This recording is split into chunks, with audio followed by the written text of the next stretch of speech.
Welcome back, I'm Kim Bailey and this is Floral Art Review. This week the design we're looking at is titled Framed in Black, and it was staged on the bench with a 70cm width allowance and a height unlimited. It had to be a contemporary design, and I know that this is confusing for many of you. Contemporary simply means that it is using techniques or flowers for that matter that are of the moment, that are a bit different to the traditionalist stuff. It's not modern in the stylized framework of floral art, because modern relates to the period between the late 60s, 70s, 80s, where there was a change from very traditional floral art designs, so that the traditional pedestals and curved and crescent and Hogarth curves, those sorts of designs, to things that were a little bit more sculptural, a little bit more minimalist. So that's the modern period. This is contemporary, and what makes it contemporary is the choice of the flowers. So using the Alstroemerias, which are not a particularly common flower to be used in floral art up to this point in time, but are gaining in popularity because of the range of colours you can get them in, I think. And they're an interesting shape, and they're a long-lasting flower as well. And it's the use of the cane sections, that's what the black mesh is. It's sections of cane that I have painted and wet so that I could curl them into some different shapes. So that's what makes it contemporary in terms of its presentation, as well as the placements of the plant material itself. So let's have a look and see what our AI design eye has got to say about this design. I will tell you at the start that this design placed second in the competition, and I did get feedback from the judges. Now, the judges in this competition judge in pairs, a senior and a junior judge. The senior judge gave me the feedback, the formal feedback, that said that the design was marked down because of the finish on the structural material on the cane, and also because the plant material was not framed within the black areas. So the design that won was a picture frame painted black with the design inside the frame. And in her interpretation, framed in black meant that the whole of the design had to be contained within that black outer area that was framing the design. The junior judge came up to me somewhat later and said that she disagreed, that she felt that because the placements of the stems went through that mesh structure, that they were framed in black, but they had burst out. But she was overruled in her interpretation. So it's interesting to hear that from two different judges looking at exactly the same image, the same design. And it's one of the reasons why I developed this AI to judge our competitions that we hold online, because I wanted to take out that human element of disparity between interpretation of a title. So now with our AI, it's simply based on the 14 principles and elements of design, very clear structure. Everyone is judged exactly the same in terms of how they interpret that title, but they're not constrained by someone else's, that conflicting interpretation that comes with human interactions. So all of that said, let's get on and have a look at what our AI designer has said about this particular design. So the overall summary, first of all, this arrangement is a bold, high contrast interpretation of the theme, heavily leaning into the contemporary design practices by manipulating structural frameworks and allowing organic materials to break through geometric boundaries. So it saw it as the way the junior judge saw it, that the geometric black material, the framework was there, but the design itself was breaking through. Let's look at the principles and elements now. Line, first of all. Strong, rigid geometric lines are established by the black grid material. These manufactured lines are sharply intersected by the organic vertical and slightly curving lines of the Alstroemeria and the rose stems reaching upward. It's exactly what I wanted it to look like. I had visualised it, I drew it, and I put it together, and I thought, yes, this is exactly how I want it to be. There are probably, now I look at it, some areas, there's not a very good transition between the base grouping of the Alstroemeria in the vase itself and the curve of the line that goes out that it's bursting out from that base arrangement.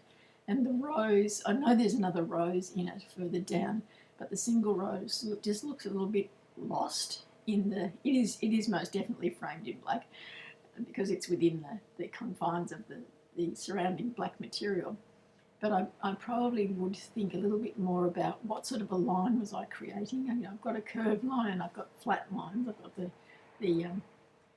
grid type lines, but I've also got some curved lines as well. And I think there's a little bit of a disconnect between what line I'm going for in this design and what I'm actually visually seeing now that I review it. Colour.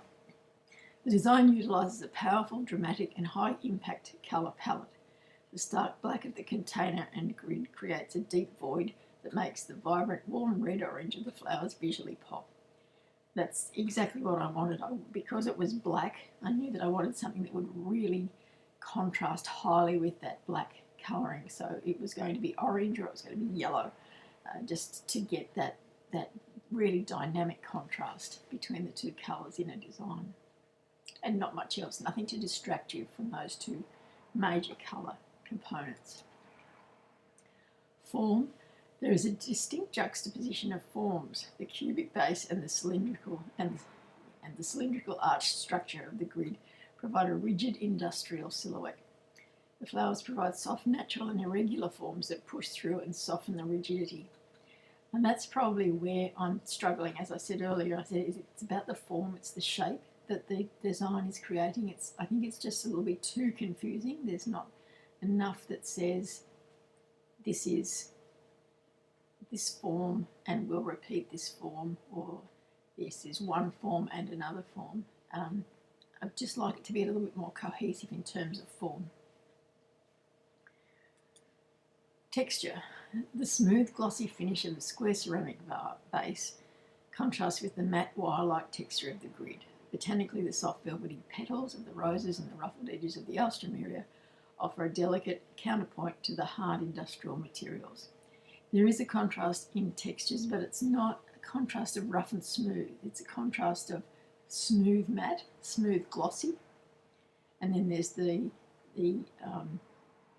soft but smooth of the petals of the roses and the ruffled edges. So they're all smooth in one way or another, but it's the finish of them that is a little bit different and providing that textural contrast. So where in other designs that you might have seen in other videos, my strength in texture is rough, smooth type contrast.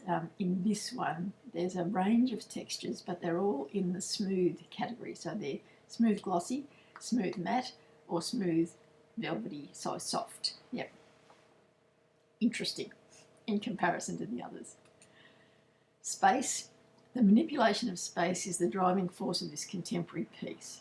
The grid acts as a boundary that captures and defines the negative space, while the deliberate placement of the taller stems breaks out of that defined space, giving the design a sense of liberation. So I guess this is where, with the senior judge, she was talking about, I haven't used the space the way that she expected it to be used, in that I haven't maintained a boundary to be framed in black, so that boundary of the design. But here our AI and the junior judge were saying that the grid is acting as that boundary, and it's defining the negative space in the design, which makes it easier for us to see it as a complete design, obviously, and that space between the grid and whether it's the curved grid or the flat grid provides us with a complete picture of the design. The breaking out of that boundary is not detracting from the design. So there's still space between the placements, there's still negative space above, but it's incorporated and it's not as dominant as the negative space that is below those pieces that break out. Contrast. This is the most dominant principle at play. The piece relies entirely on the stark contrast between organic and inorganic, black and red, rigid and soft.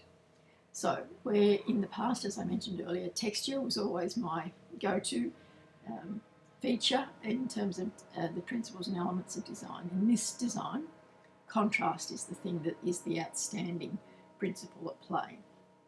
And that's, I think, as it should be. If you've got black in a title, I think contrast is what you go for, because with black and any other colour, if you're trying to do a contrast in textures, it just adds a layer of complication to a design that you don't need, because you can do it with colour and you can do it with the contrast of, particularly with a contemporary piece, the contrast of the plant material with whatever else you use, because that it will be more industrial or more out of the plant space, shall we say.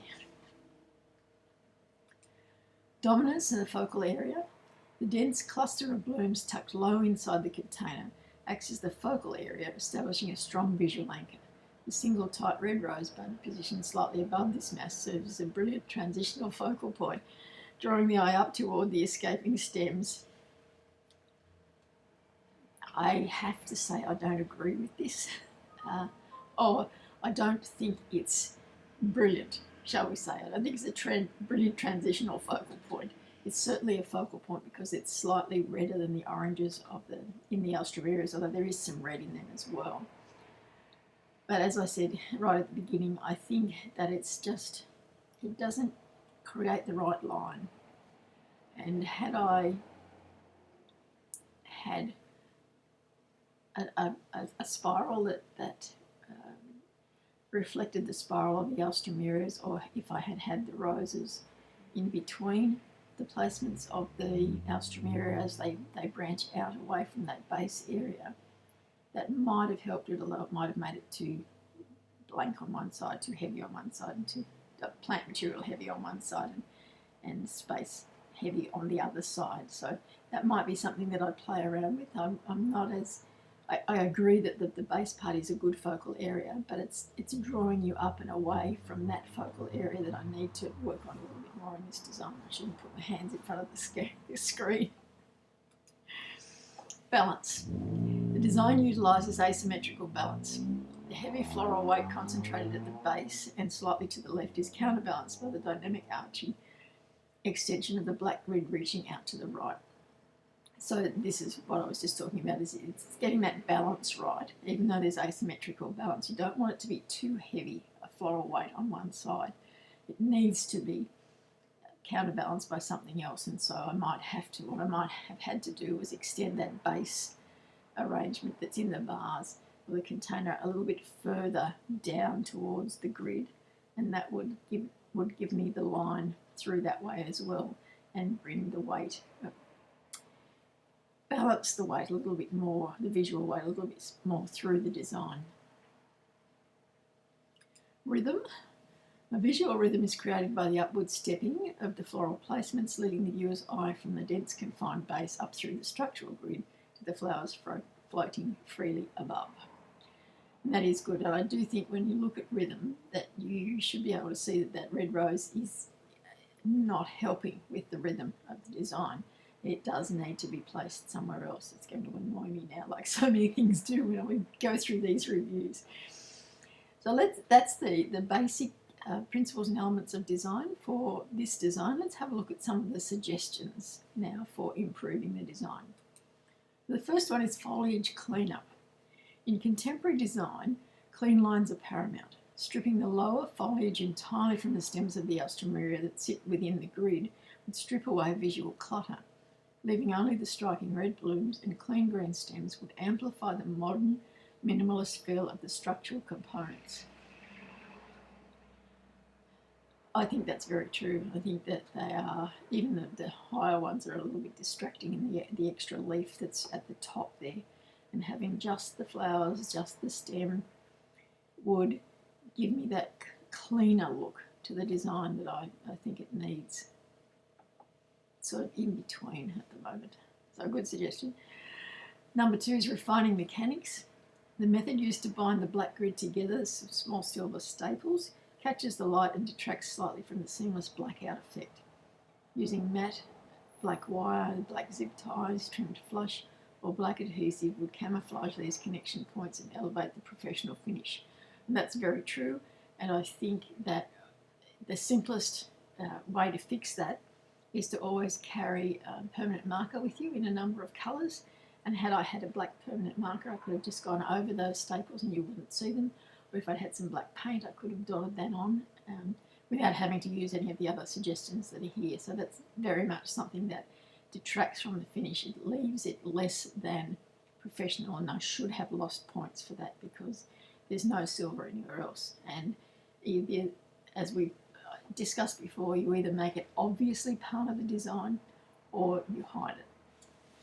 And this doesn't appear to be obviously part of the design because it's not silver anywhere else.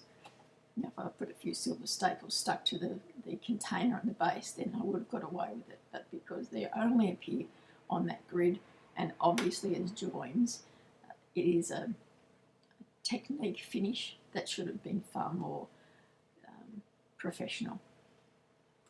Number 3 is walking the design. Contemporary designs heavily rely on spatial depth.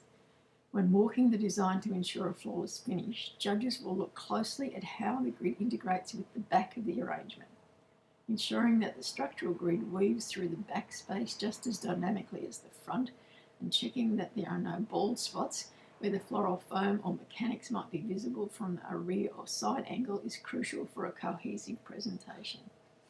Now, for those of you who might want to be using floral foam, I didn't in this design, I have to say.